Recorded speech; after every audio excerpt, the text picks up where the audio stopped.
இப்போ இப்படி ஒரு நடிகர்ன்றதுக்காக உங்களுக்கு 12 அடுக்கு பாதுகாப்பெல்லாம் மோடிக்கே இல்லை. இவர் கேட்ட பாதுகாப்பு உள்துறை அமைச்சர் அமித்ஷாவுக்கே இல்லை, இங்க இருக்கிற கவர்னருக்கே இல்லை, சிஎம்கே இல்லை, இவருக்கே கொடுக்கணும். இவங்களெல்லாம் தாண்டி மேல இருக்காரா என்ன? இல்ல இல்ல, இப்படியெல்லாம் நீங்க பாதுகாப்பு கேட்டீங்கன்னா என்ன அர்த்தம்? இப்போ நீங்க எல்லாமே சாட்சியை கலைக்கிறதுக்கான வேலையெல்லாம் பண்றாரு. அப்ப நியாயமா சிபிஐ இந்த வழக்கு விசாரிச்சதுன்னா உட்கார வச்சுட்டு நாக்க பிடுங்குற மாதிரி கேட்டிருக்கணும். எத்தனை மணிக்கு வீட்டுல இருந்து கிளம்புனீங்க? காலையில 5 மணிக்கு சார். இன்னைக்கு விசாரணைக்கு இல்லை சார், கரூருக்கு எத்தனை மணிக்கு கிளம்புனீங்க? நிஜ வாழ்க்கையில் ஏதாவது பண்ணியிருக்காரா அப்படின்னா, கடைசி வரைக்கும் எடப்பாடி பழனிசாமி அரசியலில் எப்படி குனிஞ்சே இருந்தாரோ, இவர் சினிமாவிலேருந்து ஜெயலலிதா கிட்ட அடிமையாகவே இருந்தவர். எப்படியாவது என் படத்தை ரிலீஸ் பண்ணுறீங்கன்னு கெஞ்சி கூத்தாடி போனவர். நீங்கள் 2 படமுமே நசுக்கப்பட்டிருக்கு பொங்கலுக்கு. 2த்துக்குமே காரணம் பாஜக கீழே இருக்கிற அந்த அமைப்பு தான். நீங்கள் ஆனால் இவங்க என்ன சொல்கிறாங்கன்னா திமுகங்கிறாங்க. ஏதாவது ஒரு லாஜிக் ஏதாவது பிரதர். இப்போ எதிர்க்கட்சி தலைவர் எடப்பாடி பழனிசாமி அவர்கள் இந்த ஆட்சியில் ஆண்டுக்கு 1 லட்சம் கோடி ரூபாய் முதல் 4 லட்சம் கோடி ரூபாய் வரைக்கும் கடன் வாங்கியிருக்காங்க அப்படிங்கிற ஒரு விஷயத்தையும் வந்து சொல்லியிருக்காங்க. பல லட்சம் கோடி வந்து இங்கே ஊழல் நடந்திருக்கு அப்படின்னு சொல்லிட்டு ஆளுநர்கிட்ட வந்து இது பண்ணியிருக்காங்க, குற்றச்சாட்டை வந்து வச்சுருக்காங்க. இதை பற்றி என்ன நீங்கள் முதல்ல உங்கள் ஆட்சியை நீங்கள் சிறப்பாக நடத்துனீங்களா? என்ன நடந்துச்சு உங்கள் ஆட்சியில் அப்படின்னு நம்ம திரும்ப கேட்போம். எதுவுமே இல்லை. நீங்கள் சொல்கிறீங்க கல்வியில் வந்து கடன். செங்கோட்டையன் வந்து இப்போது அதிமுகவில் கல்வித்துறை அமைச்சராக இருந்தார். அவர் என்னத்தை கிழிச்சிட்டு போனார்? அவரோட டேட்டா எடுத்து பார்த்தா நாரும். இவர் போய் நீங்கள் புனித ஆகிட்டார் தாவேத்தாவுக்கு போய்.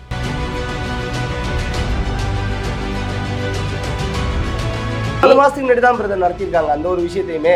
4 ஆண்டு காலமா நடத்தல, 4 மாசத்துக்கு முன்னாடி தான் அந்த ஒரு விஷயத்தையும் கொண்டு வராங்க. 4 மாசம் முன்னாடி பண்ணனா அப்ப இது எப்ப பண்ணணும்? ஆட்சிக்கு வந்து அடுத்த நாள் பண்ணணுமா? 4 ஆண்டு காலங்கள் என்ன பண்ணாங்க அப்படின்னு ஒரு கேள்வியை முன் வைக்கிறாங்க இல்லையா? அப்ப நம்ம ஒரு 1000 ரூபாய் விமர்சனம் வச்சதுக்கு அப்புறம் வந்து தர ஆரம்பிச்சாங்க. அப்பயும் குறிப்பா வந்து சொல்லக்கூடிய ஒரு விஷயம், நிதி வந்து தட்டுப்பாடா இருக்கு இங்க அப்படிங்கிற ஒரு விஷயம். இப்ப நிதி எல்லாம் சரியாயிருச்சா? 3000 ரூபாய் கொடுத்துருக்காங்க அப்படிங்கிற ஒரு கேள்வியை முன் வைக்கிறாங்க இல்லையா?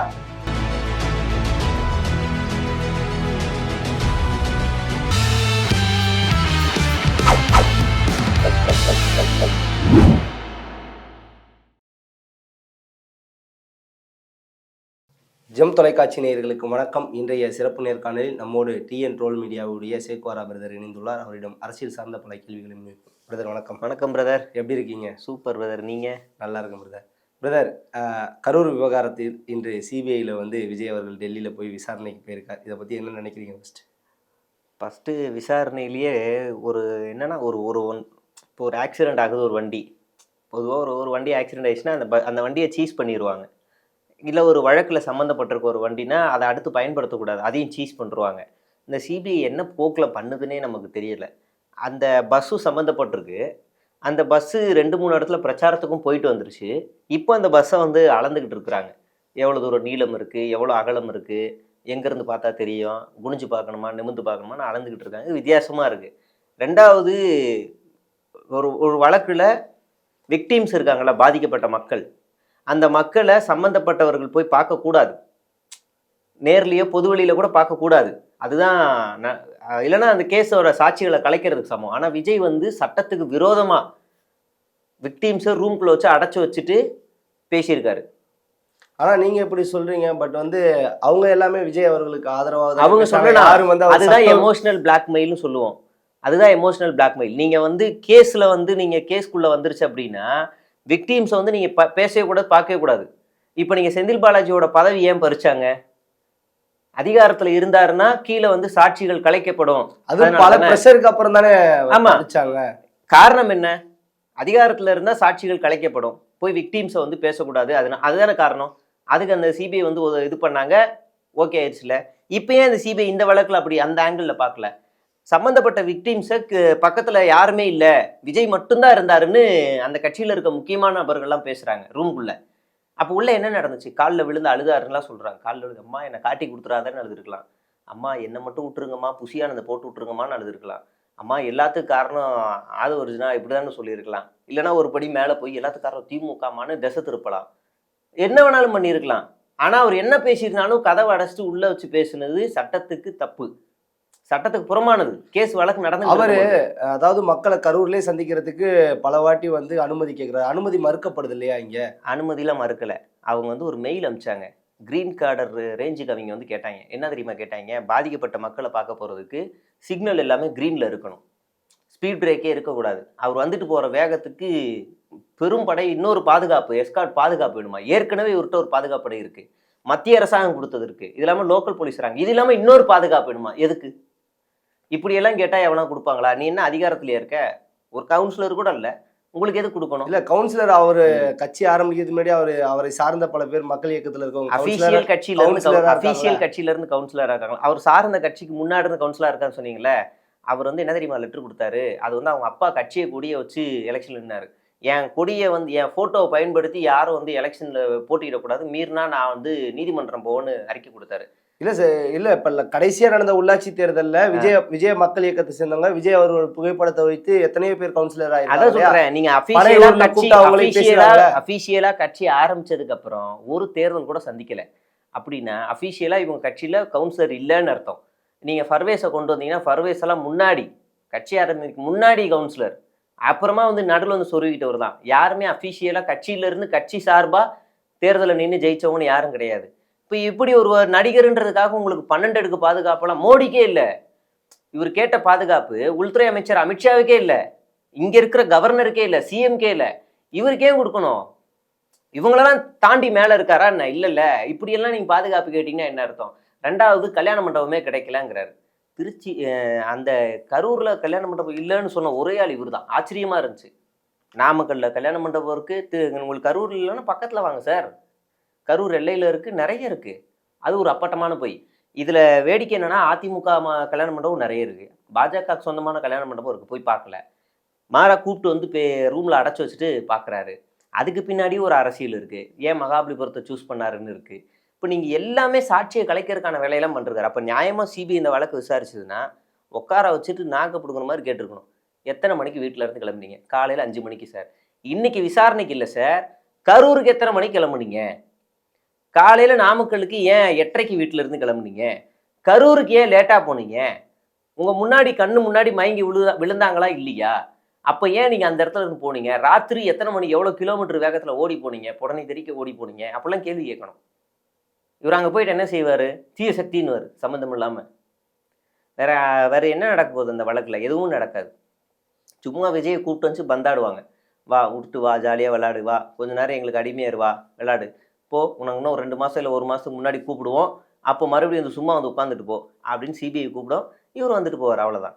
ஓகே, இப்போ தொடர்ச்சியா வந்து கட்சியை சார்ந்த பொதுச்செயலாளர் புஷி ஆனந்தா இருக்கட்டும், ஆதவ அர்ஜுனாவா இருக்கட்டும், மதியழகனா இருக்கட்டும், அந்த காருடைய அந்த வேனுடைய டிரைவர் அவர் முதற்கொண்டு விசாரணை நடத்தியிருக்காங்க. விஜய் அவர்கள் முதல் முறையா அந்த கேஸ்ல வந்து ஆஜராயிருக்கார். இதை பத்தி என்ன நினைக்கிறீங்க? அதான் சொல்றேன். ஏன்னா இது வரைக்கும் வந்து எந்த ஒரு கேஸ்லயும் ஆஜராகாத விஜய் அவர்கள் இந்த கரூர் சம்பவத்து கேஸ்ல வந்து ஆஜராக. விஜய் ஒரு பயந்தாங்கோலி, அவர் சீரியஸாக பயந்தாங்கோலி. தனக்கு ஏதாவது ஒரு பிரச்சனை வந்துருச்சுன்னா பட்டுன்னு கோவப்பட மாட்டார், கையை இப்படி கட்டிடுவார். கட்டிட்டு பம்பி கெஞ்சி விட்டுருங்க. அவர் வரலாறுலாம் எடுத்து பார்த்தோன்னா ஏதாவது பெருசாக பயங்கரமாக சண்டை போட்டிருக்காருன்னு பார்த்தா அது சினிமாவில் தான் இருக்கும். நிஜ வாழ்க்கையில் ஏதாவது பண்ணியிருக்காரா அப்படின்னா கடைசி வரைக்கும் எடப்பாடி பழனிசாமி அரசியலில் எப்படி குனிஞ்சே இருந்தாரோ இவர் சினிமாவிலேருந்து ஜெயலலிதா கிட்ட அடிமையாகவே இருந்தவர். எப்படியாவது என் படத்தை ரிலீஸ் பண்ணுறீங்கன்னு கெஞ்சி கூத்தாடி போனவர். ஜஸ்ட் ஒரு லைன் ஆட் பண்ணதுக்கு இவர் அலைய விட்டாங்க. டைம் டு லீடு அதுக்கு வந்து கெஞ்ச விட்டாங்க. குளிரில் சொட்டர் இல்லாமல் நின்றுக்கிட்டு இருந்தார் அப்பாவும் பையனும். ஆனால் இப்போ அந்த மாதிரி ஜனநாயகன் படத்துக்கு அவர் எங்கேயுமே போய் கெஞ்சது மாதிரி தெரியலையே. அப்படியா? அப்போ போய் மோடி அரசாங்கத்தை, மோடி சார் என்ன பழி வாங்குறீங்களான்னு கேட்க வேண்டியதானே? இந்த விஜய்க்காக ஒட்டுமொத்த திரையுலகமும் குரல் கொடுக்குது. விஜய்க்காக தமிழ்நாட்டு முதலமைச்சரே குரல் கொடுக்குறாரு. எல்லாம் இங்க இருக்க காங்கிரஸ் கட்சியில இருக்க எல்லாரும் குரல் கொடுக்குறாங்க, எல்லாரும் பேசுறாங்க. ஆனா நம்ம ஆச்சரியக்குரிய விஜய் மட்டும் கப் சிப்புன்னு இருக்காரு. சத்தமே வரல வெளியில. இன்னைக்குதான் வெளியில வராப்பல. அப்படியே சத்தம் இல்லாம இன்னைக்குதான் பாக்குறேன். இந்த பராசக்திக்கும் இந்த பிரச்சனைகள்லாம் வந்துச்சு. ஆனா பராசக்தி சொன்ன டேட்ல வந்து ரிலீஸ் ஆயிருக்கு. ஜனநாயகனை மட்டும் தள்ளி போடுறதுக்கு காரணம், அதாவது இதுல ஒரு அரசியல் நடக்குதா அப்படிங்கிற ஒரு கேள்வி. பராசக்தி கூட ஜனநாயகன் வந்தா பராசக்தி ஓடாதா அப்படிங்கிற ஒரு கேள்வி முன்னாடி. அரசியல் இருக்கு. ஆனா இந்த அரசியல் பண்றது யாருன்றது ஒண்ணு இருக்குல்ல. இந்த அரசியல் பண்றது சென்சார் போர்டு. இந்த சென்சார் போர்டு யார் கண்ட்ரோலில் இருக்குன்னா மத்திய அரசாங்க கண்ட்ரோலில் இருக்குது. இந்த ராஜ்மோகன் அண்ணன் ரொம்ப அறிவு வலிஞ்சு கீழே ஊற்றுது. எதையாவது பிடிச்சி ஒட்ட வச்சுக்கோங்க, ஏன்னா அறிவுலாம் வேஸ்ட் ஆகுது. அவர் சொல்கிறாரு தமிழ்நாட்டை சேர்ந்த நபர்களும் இருப்பாங்க, மொத்தம் 5 பேர். சென்சாரோட மொத்த எண்ணிக்கை 4 பேர் தான். சென்சாரில் 4 பேர், ஏதாவது நீதிமன்றத்தில் பெருவாரியான நீதிபதிகள் தீர்ப்பு கொடுத்துட்டாங்க, 3ல் 2 பேர் தீர்ப்பு கொடுத்துட்டாங்கன்னு வரும்ல. ஆனால் சென்சார் போர்டு அப்படி இல்லை. 4 பேரில் 4 பேருமே தீர்ப்பு கொடுக்கணும். அந்த இதுக்கு ஓகே சொல்லணும். 3 பேரில் ஒரு ஆள் மட்டும் ஓகே சொல்லலைன்னா கூட அந்த படம் சென்சார் ஓகே ஆகாது. அப்படியான சுச்சுவேஷனில் இருக்குது. உங்களுக்கு சென்சாரை நிறுத்திட்டாங்க. அவங்க சொல்கிற காரணங்கள்லாம் பார்த்தா ஏற்றுக்கிற மாதிரியான காரணங்களாக இருக்குது. ஐஜி ஆஃபீஸை இடி செல்றீங்க, இராணுவ குறியீடு உள்ளே வைக்கிறீங்க, இப்படியெல்லாம் காட்சிகள்லாம் வருது. சரிங்களா? அப்போ இது நீக்குன்னு சொல்கிறாங்க. நீங்கள் நீக்கிட்டு மறுபடியும் அனுப்புகிறீங்க. திரும்பவும் அவங்களுக்கு ஏதோ உங்களை பழி வாங்குறாங்க. அப்படின்னா நீங்கள் யாரை எதிர்க்கணும்? நியாயமாக மத்திய அரசாங்கம் பாஜக தமிழ்நாட்டுக்குள்ளே உள்ளே வரக்கூடாதுங்கிறதுக்கு தடையாக இருக்கிறது என்ன? இங்கே தமிழ் பற்று, பெரியார், முற்போக்கு சிந்தனைகள்லாம் இங்கே தடையாக இருக்குது அவங்க உள்ளே வர்றதுக்கு. அப்போ அதை தானே அவன் உடைக்கணும். ஒன்றும் இல்லாத கேசரியவா உடைப்பாங்க? நீ நியாயமாக பார்த்தா இதை தான் தடை பண்ணியிருக்கணும். ஆனால் அவன் ஐடியாலஜிகளை அடிச்சிருக்கான் பராசக்தியை. எப்படி அடிச்சிருக்கான்? அண்ணாவுடைய வசனங்களை தூக்கியிருக்கான். தீ பரவட்டுங்கிறதெல்லாம் நீதி பரவட்டும் மாற்றிருக்கான். பல டைலாக்குகளை மியூட் பண்ணியிருக்கான். நான் 2 தடவை பார்க்குறேன். சென்சார் இல்லாத ஒரு கட்டை பார்க்குறேன், சென்சாருக்கு அப்புறம் ஒரு கட்டை பார்க்குறேன். எனக்கு அப்படியே பைத்தியம் பிடிச்சிருச்சு. என்னடா இப்படி கொலை பண்ணி வச்சுருக்கீங்க படத்தை? அந்த அந்த டேரக்டர் சுதா குங்கராங் மேடமுக்கெல்லாம் எவ்வளோ பொறுமை இருக்குன்னு எனக்கு தெரியல. அவங்களோட படைப்பை கொலை பண்ணி வச்சுருக்காங்க. அதுதான் உண்மையிலேயே ஜனநாயக படுகொலை. ஆனால் ஜனநாயகனுக்கு குரல் கொடுக்க வேண்டிய ஜனநாயகன் தூங்கிட்டு இருக்காரு. நீங்கள் 2 படமுமே நசுக்கப்பட்டிருக்கு பொங்கலுக்கு. 2த்துக்குமே காரணம் பாஜக கீழே இருக்கிற அந்த அமைப்பு தான். நீங்கள் ஆனால் இவங்க என்ன சொல்கிறாங்கன்னா திமுகங்கிறாங்க. ஏதாவது ஒரு லாஜிக் ஏதாவது. ஆனால் சென்சார் குழு இது வரைக்கும் இவ்வளோ வேகமாக இயங்குனுச்சான்னு கேட்டால் இயங்கலை. ஆனால் இங்கே படம் ரிலீஸ் ஆகும் அப்படின்னு சொன்ன அடுத்த செகண்ட் மேல்முறையீடு பண்ணுறாங்க. ஆமாம், அவங்க ஒரு தீர்ப்பை கொடுத்தா அடுத்து மேல்முறையீடு பண்ணுறாங்க. இது எல்லாமே நானும் வரவேற்கிறேன். நீங்கள் சொன்னது எல்லாமே கரெக்டு. சென்சார் ரொம்ப வேகமாக போகுது. இப்போ எதிர்க்க வேண்டியது யாருன்னு கேட்குறேன் நான். இப்போ எதிர்க்க வேண்டியது யாரு? விஜய் தானே எதிர்க்கணும். விஜய் மட்டும் சென்சார் கண்ட்ரோலை வச்சிருக்கிற மத்திய அமைச்சர் எல் முருகனை உங்களை நான் கண்டிக்கிறேன்னு ஒரு ஸ்டேட்மெண்ட் கொடுத்தாருன்னா, எல் முருகனை இன்னைக்கு எத்தனை பேர் தமிழ்நாட்டில் ஜென்சி கிட்ஸ் கண்டிப்பானுங்க? மோடியே எத்தனை பேர் கண்டிப்பானுங்க? அமித்ஷாவே எத்தனை பேர் கண்டிப்பானுங்க? இல்லை உங்களுக்கு சென்சாரில் இருக்கிற அந்த அதிகாரிகளை எவ்வளோ கண்டிப்பானுங்க? எல்லாமே இருக்குல்ல. இதெல்லாம் யார் செய்யணும்? இப்போ எல்லாருமே கண்டிச்சிட்டாங்கங்க. நீங்கள் சொல்கிற மாதிரி சென்சாரை முதலமைச்சர் கண்டிச்சிட்டாரு, திரை உலகத்துல எல்லாரும் கண்டிச்சுட்டாங்க. ஈவன் ஜெயம் ரவி முதற்கொண்டு உலகநாயகன் எல்லாரும் குரல் கொடுத்துட்டாங்க. சினிமாவோட உச்ச நடிகரே குரல் கொடுத்துட்டாங்க. ஜனநாயகனே குரல் கொடுக்கல. அப்ப இப்ப யாரு குரல் கொடுக்கணும்னு சொல்லுங்க. சென்சார் ரொம்ப வேகமா செயல்பட்டிருக்கு, அநீதியா செயல்பட்டிருக்கு. அப்ப அதுதானே குரல் கொடுக்கணும். அவர் தானே குரல் கொடுக்கணும். சரி, அவங்க கட்சியில இருக்கிறவங்க எல்லாரும் பார்த்தா நாசுக்கா பல்பாடுறானுங்க. இது ஓம் படம், ஓம் பிரச்சனைக்கே நீ வரமாட்டேன்னா நீ தமிழ்நாட்டு மக்கள் பிரச்சனை நீ என்னைக்கே வருவ? உன்னையெல்லாம் நம்பி நாங்கள் எப்படி உன்னை ஆட்சியில் உட்காரப்போ? ஓம் பிரச்சனை அதுக்கே நீ வரமாட்டற, நீ எந்திரிக்க மாட்டற. இப்படி எப்படி உன்னை நம்பி நாங்கள் தமிழ்நாட்டை கொடுப்போம்? விசாரணைனா விழுந்தடிச்சு காலைல 5 மணிக்கு எந்திரிச்சு ஓடுற, டெல்லி வரைக்கும் ஓடுற. மக்களை பார்க்கணும், பிரச்சாரத்துக்கு வரனா மட்டும் 8:30க்கு எந்திரிச்சு போற. இதுதானே உன்னோட தரம். நாங்கள் உன்னை எப்படி நம்பி உன்னை ஆட்சியில் உட்கார வைக்க முடியும்? Okay brother. இப்போ எதிர்க்கட்சி தலைவர் எடப்பாடி பழனிசாமி அவர்கள் இந்த ஆட்சியில் ஆண்டுக்கு 1 லட்சம் கோடி ரூபாய் முதல் 4 லட்சம் கோடி ரூபாய் வரைக்கும் கடன் வாங்கியிருக்காங்க அப்படிங்கிற ஒரு விஷயத்தையே சொல்லியிருக்காங்க.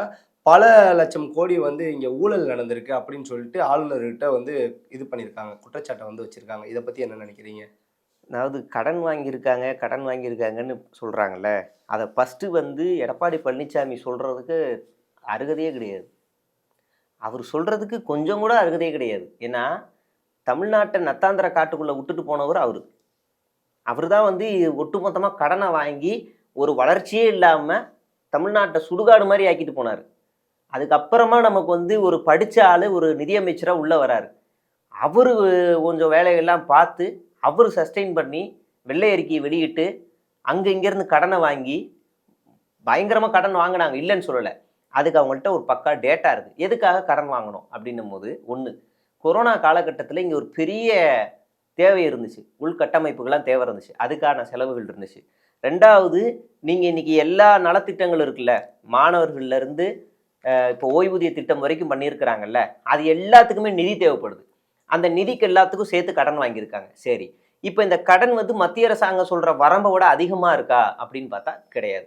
மத்திய அரசாங்கம் ஒரு ஒரு மாநிலம் இவ்வளவு வரம்பு தான் இருக்கணும் அப்படின்னு சொல்லுது. அது 29 புள்ளி சம்திங்% தான் இருக்கு. அதுக்கு கீழே தான் தமிழ்நாடு இருக்கு. ஆனா அதை தாண்டி எக்ஸ்ட்ரீம் லெவல்ல இருக்கிறது யார் தெரியுமா? உத்தரப்பிரதேஷ். இப்போ நீங்க இந்த வந்து தமிழ்நாடு கடன் வாங்கிருச்சு நீங்க எப்படி சொல்லுவீங்க? மத்திய அரசாங்கம் சொல்ற வரம்பு கீழே தான் இருக்கு. ஓகே, முன்னாள் நிதியமைச்சர் பழனிவேல் தியாகராஜன் கொடுத்த ஒரு அறிக்கையில் வந்து 30,000 கோடி ரூபாய் வரைக்கும் நாங்கள் கொள்ளையடிக்கப்பட்டதாகவும் அதை முதலமைச்சர் மற்றும் அவருடைய குடும்பத்தினருக்கு பிரித்து கொடுக்கப்பட்டதாகவும் ஒரு இதை வந்து அதில் ஜாயின் பண்ணி சொல்றாங்க அதிமுகலேருந்து. அது வந்து ஒரு கட் ஆடியோ. அந்த நீங்க ஆடியோவெல்லாம் வச்சு அவர் வந்து பேசியிருக்காரு அப்படின்னு சொன்னாக்கா அந்த ஆடியோ பின்னாடி நம்ம அரசியல் பேசுகிற நிறைய இருக்கு. இந்த பிரவீன் சக்கரவர்த்தி லாபி தான் அந்த ஆடியோ லீக் பண்ணது எல்லாமே பண்ணது. அதுக்கு ஏதாவது ப்ரூஃப் இருக்கா? இந்த இடத்துல இருந்து இவ்வளவு தூக்குனாங்க, இங்கே தான் நஷ்டமாயிருக்கு, இதுக்கு செலவு பண்ணாங்க, இப்போ இவங்களுடைய சொத்து மதிப்பு அதிகமாயிருக்கு, முதலமைச்சருடைய சொத்து மதிப்பு அதிகமாயிருக்கு அப்படின்னு ஏதாவது ப்ரூஃப் இருக்கா? எப்படி இப்போ முதலமைச்சர் வந்து 2026 தேர்தல் பிரமாண பத்திரம் தாக்கல் செய்வார், அப்போ அவருடைய சொத்து மதிப்பை அவர் அதில் சேர்த்து தான் ஆகணும் இல்லையா? அப்போ அதில் செஞ்சு தானே ஆகணும். நீங்கள் சொல்கிற அந்த 30,000 கோடி ஆட் ஆகுமா? நியாயமா ஏதாவது சொல்ல முடியுமா? அவருக்கே தெரியாது. இதெல்லாம் கவுன்சிலர் எலெக்ஷன்லயே வந்து உண்மையான சொத்து மதிப்பு கொடுக்குறாங்களான்னா இல்ல. நீங்க அதுதான் சொல்றேன். நீங்க அப்படியெல்லாம் பொய்யாலாம் தேர்தல் பிரமாண பத்திரத்துல நீங்க வந்து சொல்ல முடியாது. அவங்க அது அரசியல்வாதிகள் தனி, அது அவங்க பினாமி அது இதுன்னு வச்சிருவாங்க. ஆனா நீங்க ஒரு குற்றச்சாட்டை வைக்கும்போது ப்ராப்பரான ப்ரூஃப் வைக்கணும். இப்போ வேலுமணி அவர்கள் வந்து ஆட்சியில் இருக்கும்போது ஸ்மார்ட் சிட்டி திட்டத்துக்கு கீழே ஒரு தொடப்பமே எவ்வளோ வாங்கினாரு, ஒரு பல்பு நம்ம ஒரு பல்பு அதிகபட்சம் ஒரு 100 ரூபா வாங்குவோமா, 200 ரூபா வாங்குவோமா, அவர் 1000 கணக்கில் வாங்கினார் ஒரே ஒரு பல்பை. அப்போ ஒரு தொடப்பம் எவ்வளோ வாங்குவோம்? 100 ரூபா தான் அதிகபட்சம் விளக்குமாறு. ஆனால் அவருடைய ஆட்சியில் ஒரு விளக்குமாறு மட்டும் 1000ல் வாங்கினார். அப்போ இதெல்லாம் ப்ரூஃப், நான் சொல்கிறதெல்லாம் ப்ரூஃப். ஸ்மார்ட் சிட்டி திட்டத்துக்கு கீழே வர்றது. நீங்கள் கொடுக்கறது ஒரு ஆடியோ, நீங்கள் வேணால் கொடுங்க. நான் வந்து விஜய் பேசுகிற மாதிரி எங்கள் டீமில் ஒரு ஆள் இருக்கார், விஜயை பேசுகிற மாதிரி சொல்கிறேன், நண்பா நான் இது வரைக்கும் 50,000 கோடி சம்பாரிச்சு வச்சுருக்கேன் நண்பா அப்படின்னு ஒரு ஆடியோ ரெடி பண்ணி தரேன். சீமான் மாதிரி நான் வேணால் பேசுகிறேன், என்ன வேணாலும் பேச முடியும். நீங்கள் ஆடியோ யார் வேணாலும் பேசலாம், டாக்குமெண்ட் ப்ரூஃபாக கொண்டு வாங்க. இந்த அண்ணாமலைன்னு ஒருத்தர் பெரிய ட்ரங்கு பெட்டியை கொண்டு போனார்ல, அந்த ட்ரங்கு பெட்டியில் ஒன்றுமே இல்லை, அது வெறும் பெட்டி. இப்போ ஆளுநர் துணி வைக்கிறதுக்காக யூஸ் பண்ணிக்கிறார் போல, அதை வெறும் பெட்டி அது. நீங்கள் வந்து அதுக்கு முன்னாடி வந்து திமுகவுடைய ஊழல் பட்டியலை வெளியிடுறேன்னு சொல்லிட்டு போனார், கடைசியில் பார்த்தா சொத்து பட்டியலை வெளியிட்டார். இதுதான் இது சொத்து பட்டியல் அவங்ககிட்ட கேட்டாலே அவங்க இப்போ தேர்தல் பிரமாண பத்திரத்தில் கொடுத்துருவாங்க. இதுக்கு பேர் ஸ்டிங் ஆப்ரேஷன். இதுதான் நீங்கள் ஒரு ராத்திரி முழுக்க ஒட்டிக்கிட்டு இருந்தியான்னு இருந்துச்சு. நீங்கள் அப்போ என்ன ப்ரூஃபில் இருக்கோ அதை நம்ம பேசினாதான் அது கரெக்டாக இருக்கும். துணை முதலமைச்சரோட விளையாட்டுத்துறை அந்த இளைஞர் நலன் துறையில் வந்து அதுலேயே 500 கோடி ரூபாய் ஊழல் நடந்திருக்கு அப்படிங்கிற ஒரு இது டேட்டாவையும் கொடுத்துருக்காங்க இல்லையா? அதில் அது வைத்தறிச்சல் இருக்கும்ல. இப்போ வந்து உங்களுக்கு வந்து எப்படின்னா, இது வரைக்கும் தமிழ்நாட்டில் விளையாட்டுத்துறைக்குன்னு தமிழ்நாட்டுக்கு மத்திய அரசாங்கம் எதுவும் ஒதுக்கலை, மத்திய அரசாங்கம் தமிழுக்குன்னு தமிழ்நாட்டுக்கு எதுவும் ஒதுக்கலை, கல்விக்குன்னு மத்திய அரசாங்கம் பெருசாக ஒதுக்கலை. கேட்டால் நீ வந்து இதை எடுத்துக்கோ, இதை சமச்சீர் கல்வியை வந்து இது பண்ணுறது, இந்த புதிய கல்விக் கொள்கையை ஏற்றுக்கோங்க அப்போ தான் தருவோங்கிறானுங்க. இப்போ இப்படிலாம் இருக்குது. சொந்த மாநில நிதியை போட்டு தான் இப்போ இங்கே இருக்கக்கூடிய துறைகளை டெவலப் பண்ண வேண்டிய நிலைமை இருக்குது. அப்படி போட்டு இன்றைக்கி விளையாட்டுத்துறையில் செஸ் சாம்பியன் இது நடத்தியிருக்காங்க, அப்புறம் F1 ரேஸ் நடத்தியிருக்கிறாங்க, இன்னும் பல விஷயங்கள் நடத்தியிருக்காங்க. கல்வியில் சிறந்த தமிழ்நாடுன்னு ஒரு நிகழ்ச்சி நடந்துச்சு. அதில் தமிழ்நாட்டில் ஸ்போர்ட்ஸ் மூலிமா சாதித்த சின்ன பசங்கள்லேருந்து கல்லூரி மாணவர்கள் வரைக்கும் மாற்றுத்திறனாளிகள் முதற்கொண்டு பெண்கள் முதற்கொண்டு எல்லாரும் மேடை ஏற்றி அழகு பார்த்தாங்க. இதெல்லாம் எடப்பாடி பழனிசாமி ஆட்சியில் நடந்துச்சானா நடக்கலை. அப்போ இந்த வைத்தறிச்சல்லாம் இருக்கும்ல, அப்போ நம்ம வந்து பேசுவோம். நான் இது வந்து சிறப்புன்னு சொல்லலை, இது இன்னும் வேலை அதிகமாக இருக்கணும். இது பத்தாது. விளையாட்டுத்துறைக்கு டெபுட்டி சிஎம் பண்ணிருக்கிறது இது போதுமான்னு கேட்டால் இது பத்தாது, இன்னும் அதிகமாக பண்ணணும். ஆனால் இதை இவங்க பேசலாமான்னு கேட்டால், நீங்கள் முதல்ல உங்கள் ஆட்சியை நீங்கள் சிறப்பாக நடத்துனீங்களா, என்ன நடந்துச்சு உங்கள் ஆட்சியில் அப்படின்னு நம்ம திரும்ப கேட்போம். எதுவுமே இல்லை. நீங்கள் சொல்கிறீங்க கல்வியில் வந்து கடன்.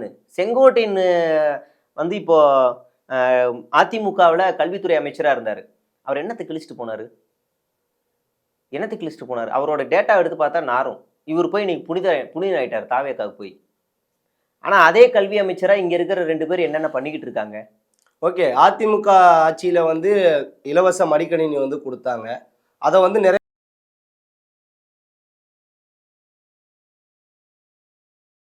உங்களுக்கு வந்து நான் வந்து லேப்டாப் தர போறேன் அப்படிங்கிற ஒரு விஷயத்த மட்டும் தான் சொல்லி உள்ள வந்தாங்க. அதை செஞ்சாங்களாங்கிறது வந்து இப்ப இறுதியில வந்து செய்யறாங்க. அதுவும் வந்து இறுதி ஆண்டு படிக்கிற மாணவர்களுக்கு மட்டும் தான் செஞ்சிருக்காங்க.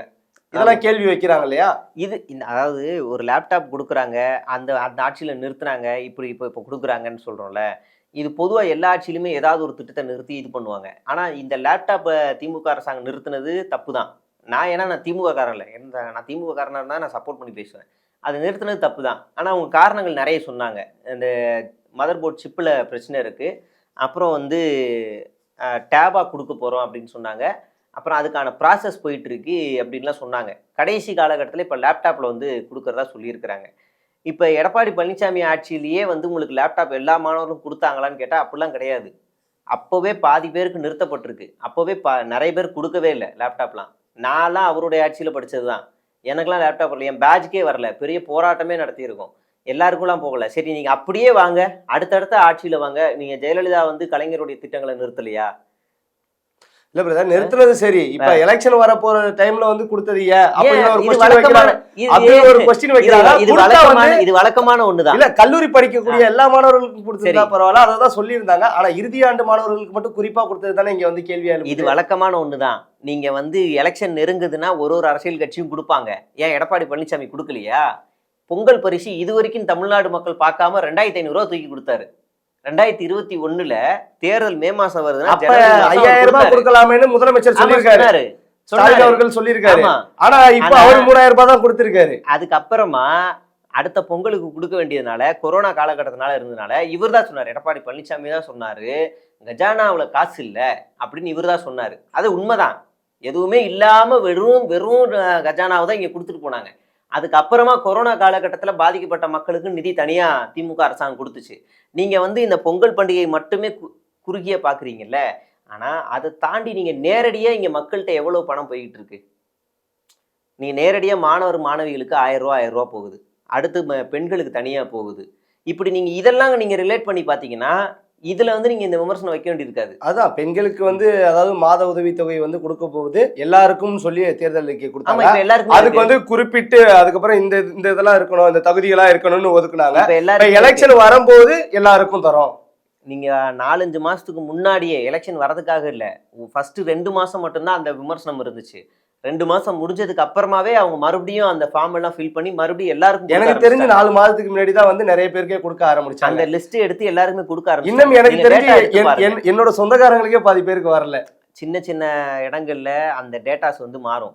நீங்க வந்து ஏதோ ஒருத்தர் 2 பேர்ல இருக்குல்ல. ஆனா இங்க ஒரு விமர்சனம் வந்துச்சு, 1000 ரூபாய் எல்லாரும் கொடுக்கல. நானே ட்ரோல் பண்ணியிருக்கேன், என்ன தகுதி வாய்ந்த பெண்கள் அப்படி என்ன தகுதி வேணும் அப்படின்னு நம்ம எல்லாம் ட்ரோல் பண்ணியிருக்கோம். அதுக்கப்புறமா அதை மறுபரிசீலனை பண்ணி மறுபடியும் எல்லாருக்குமே கொடுத்துருங்க, குடும்ப தலைவர்கள் எல்லாருக்குமே கொடுங்க. அது 4 மாசத்துக்கு முன்னாடி தான் பிரதர் நடத்தியிருக்காங்க. அந்த ஒரு விஷயத்தையுமே 4 ஆண்டு காலமா நடத்தல, 4 மாசத்துக்கு முன்னாடி தான் அந்த ஒரு விஷயத்தையும் கொண்டு வராங்க. 4 மாசம் முன்னாடி பண்ணனா அப்ப இது எப்ப பண்ணும்? ஆட்சிக்கு வந்து அடுத்த நாள் பண்ணணுமா? 4 ஆண்டு காலங்கள் என்ன பண்ணாங்க அப்படின்னு கேள்வியை முன் வைக்கிறாங்க இல்லையா? அப்ப நம்ம லைனா பேசுவோம். 4 ஆண்டு காலம் என்னென்ன பண்ணாங்க அப்படின்னு சொன்னா ஃபர்ஸ்ட்ல இருந்து எல்லா திட்டங்களையும் பேசுவோம். இப்போ முதல் 2 வருஷம் தூங்கிட்டு இருந்தாங்களா? நியாயமா பேசணும். வந்த உடனே உங்களுக்கு மகளிர் இலவச பயணம், அதில் எவ்வளோ பெரிய லாஸ் ஆச்சு. தமிழ்நாட்டில் போக்குவரத்து துறைக்கு பெரிய லாஸ் ஆச்சு. ஆனாலும் அதை சரி செய்கிறதுக்கு நீங்கள் வந்து முன்னாடி இருந்த பேருந்துகளுடைய கட்டமைப்புக்கும் இப்போ நீங்கள் சென்னையில் மற்ற இடங்களில் போகிற பேருந்துகளுடைய வசதிகளும் உங்களுக்கு நிறைய தெரியும். நீங்கள் பார்க்கும்போது பெரிய சூப்பரான பஸ்ஸஸ்லாம் இருக்கும். இன்னைக்கு கூட அடுக்குமாடி பேருந்து, நீங்கள் அந்த அடுக்குமாடி பேருலாம் 90ஸ்க்கு முன்னாடி பார்த்தது இப்போ மறுபடியும் வருது. நஷ்டத்தில் போனாலும் அதை சரி செஞ்சு இங்கே எல்லாமே பண்ணிக்கிட்டு இருக்கிறாங்க. நீங்கள் வந்து அடுத்து மறுபடியும் நீங்கள் எல்லாமே கட்டமைப்புக்குள்ளே எல்லாத்தையும் கொண்டு வரணும். அவங்க என்னென்ன திட்டங்கள் எந்தெந்த வருஷம் கொண்டு வந்தாங்கன்னு சொல்லி கொண்டு வரணும். இல்லம் தேடி கல்வியில் வந்து அதுக்கப்புறம் வீடு தேடி மருத்துவம், இதனை எலெக்ஷனுக்காக கொண்டு வந்ததா? இப்போ நீங்கள் நிறைய சொல்லிக்கிட்டே வர முடியும். என்னென்னலாம் சாத்தியக்கூறுகள் இருக்கோ சொல்லாததையும் நிறைய செஞ்சுருக்கிறாங்க. நீங்கள் அதையும் இதையும் ரிலேட் பண்ணால் விமர்சனம் நிறைய வச்சுக்கிட்டே போகலாம். அதையும் நீங்கள் நேரடியாக மக்களை பயனடைகிற திட்டங்கள் இந்த 4 வருஷத்தில் வந்திருக்கு. நான் வந்து பாசிட்டிவாலாம் பேசலை, நேரடியாக ஒவ்வொருத்தர் கையிலையும் பணமாக போய் நிதியாக போய் அவங்கள போய் சேருதுல, அது ரொம்ப பெரிய உதவியாக இருந்திருக்கு. இதுக்கு முன்னாடிலாம் பார்த்தா ஏதோ ஒரு அதிகாரிகள் கையில் போயிட்டு அங்கேருந்து போகும், அந்த அதிகாரிகளுக்கு ஒரு கமிஷன் கொடுத்துட்டு அங்கே போய் அவர்கிட்ட போய் சேரும். இப்போ அவன் நேரடியாக மக்களுடைய வங்கி கணக்குக்கு போகுது. இங்கே எவனும் கொள்ளையடிக்க முடியாது, எவனும் போய் நேரடியாக போய் கமிஷன் வாங்க முடியாது. அப்போ இது நேரடி பயன் தானே. நீங்கள் அப்போ அதை தான் நம்ம பார்க்கணும். இதெல்லாம் பார்க்கும்போது தான் வயிற்றுச்சல் ஆகுது. அதனால தான் நீ அது கொடுக்கலையே, இது கொடுக்கலையே, இது பண்ணலையே அப்படிங்கிறாங்க. Okay brother. இப்போ வந்து பொங்கல் விழாவுக்கு வந்து 3000 ரூபாய் பரிசு தொகை கொடுத்துருக்காரு. இதை பத்தி என்ன நினைக்கிறீங்க? இந்த ஏன்னா அப்ப இதுக்கு முன்னாடி ஏன் கொடுக்கல அப்படிங்கிற ஒரு கேள்வியும் ஆமா. வருது. இதுக்கெல்லாம் என்ன சொல்ல விரும்புறீங்க? இந்த பொங்கலுக்கு வந்து குடுத்துருக்காங்கனாக்கா, அவங்க வந்து ரூ. 5000 குடுக்குறதா பிளானா தான் என் காதுக்கு வந்துச்சு. திரும்ப ரூ. 3000 குடுத்துருக்காங்க. இது தேர்தலுக்காக குடுக்குறாங்க. இதெல்லாம் அவங்க வந்து விளக்கம் குடுக்கணும். போன வருஷம் ரூ. 1000 குடுத்தாங்களா? ரூ. 1000. அதுக்கு முன்னாடி தரல. தரல. அதுக்கு முன்னாடி ஒரு ரூ. 1000. விமர்சனம் வச்சதுக்கு அப்புறம் வந்து தர ரூ. 1000 ஆரம்பிச்சாங்க. குடுத்தாங்க. அப்பயும் குறிப்பா வந்து சொல்லக்கூடிய ஒரு விஷயம், நிதி வந்து தட்டுப்பாடா இருக்கு இங்க அப்படிங்கிற ஒரு விஷயம். இப்ப நிதி எல்லாம் சரியாயிருச்சா? ரூ. 3000 ரூபாய் குடுத்துருக்காங்க அப்படிங்கிற ஒரு கேள்வியை முன் வைக்கிறாங்க இல்லையா? இந்த ரூ. 3000 குடுக்குறாங்கல்ல, இந்த ரூ. 3000 தொடர்ச்சியா வரணும்னு ஒரு ஜியோ பாஸ் பண்ணா, மக்களுக்கு இன்னும் உதவியா இருக்கும்னு தான் நான் விமர்சனம் வைப்பேன். நீங்க இதுக்கு அடுத்த ஆட்சியில விஜயோ இல்ல யாரோ ஒருத்தர் வந்தா கூட, இதே ரூ. 3000 குடுக்கணும். பொங்கல்னாலே ரூ. 3000 குடுக்கணும். அப்படின்னு ஒரு ஜியோ பாஸ் பண்ணும். இல்லன்னா ஒவ்வொரு பொங்கலுக்கு ஒரு ரூ. 100 ரூ. 150 ரூ. 200 ஏத்தி குடுத்துக்கிட்டே போகணும். அதான் அப்படின்னு எடப்பாடி பாஸ் பண்ணா பழனிசாமி 2500 ரூபாய் கொடுக்கும்போது முதலமைச்சர் ஸ்டாலின் அவர்கள் இன்னும் ஒரு 1500 ரூபாய் போட்டு 5000 ரூபாயா கொடுங்க அப்படிங்கிற மாதிரி எல்லாம் சொன்னாரு. ஆமா. இங்க நம்ம கேட்போம். எதுக்கு 3000 தரீங்க? 5000 குடுங்கன்னு நானும் கேட்பேன். எனக்கும் தேவைதான் குடுங்கன்னு கேட்பேன். அதுல எனக்கு மாற்று கருத்து இல்ல. இப்ப அவரு வந்து அரசியல் ஆதாயத்துக்கு பண்ணாருன்னா, இவரு அது பண்ணாருன்னா, நான் கூடுதல் யார் இருந்தாலும் நான் கேட்பேன். 3000 குடுக்காதீங்க, 5000 குடுங்கன்னு கேட்பேன் நான். அதே மாதிரி நீங்க வந்து ரூ. 1000 மாதம் ரூ. 1000 குடுக்குறீங்கன்னா, ரூ. 2000 குடுங்கன்னு கேட்பேன் நான். தற்குறி சீமான் மாதிரி வந்துட்டு எதுக்குடா எங்க ஆத்தா இலவசமா கேட்டாலும், எங்க அண்ணன் இலவசமா கேட்டாலும் பேச மாட்டேன். கூடுதலா குடுங்க. நாங்க கட்டுற வரி பணத்தை குடுக்குறீங்க. இன்னும் கூடுதலா குடுங்கன்னு நான் உரிமையோட கேட்டுருவேன் நான். அப்படிதான் விமர்சனம் வைப்பேன் நான். Okay brother. இப்ப போராட்ட களமாகும் தமிழகம் அப்படிங்கிற